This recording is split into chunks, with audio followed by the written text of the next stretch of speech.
Now, the popular quiz show host Noel Edmonds has turned into something of an anti-banks campaigner after claiming that he lost millions through his dealings with HBOS. He's now involved in a £300 million compensation battle with Lloyds Banking Group to cover losses relating to the collapse of his entertainment firm a decade ago, and what he says is the emotional toll that he's suffered. He spoke to our business editor, Siobhan Kennedy, about his case and what he thinks has gone wrong in British banking. She now reports. A room full of what was once thriving small British businesses. Now many of them have something else in common too.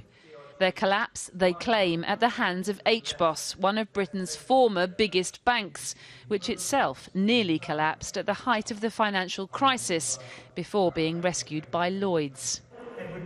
Among them, an unlikely figure, Noel Edmonds, he of Swap Shop and Deal or No Deal fame, but also, in his words, just another victim of the worst excesses of British banking.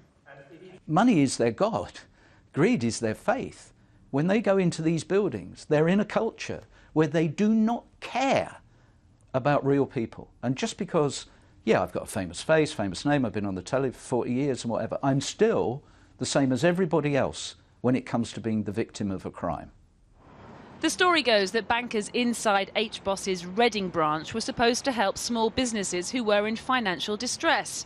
Instead, in January of this year, a string of them were convicted of defrauding those same businesses and pushing them under.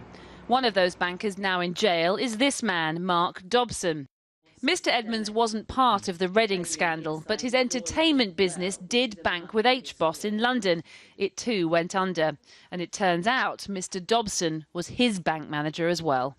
My case was not part of the Reading 6, the Southwark case. So quite clearly, I was Dobsoned, and I think there's a lot of other people that were Dobsoned, because this man did not get on a train and go to Reading and turn into a criminal and then go back to London and decide he was going to be a straight banker. Lloyds would say that your case has got nothing to do with HBOS Reading and it's just unfortunate and that you just mishandled the running of your own business. What would you say to that? My business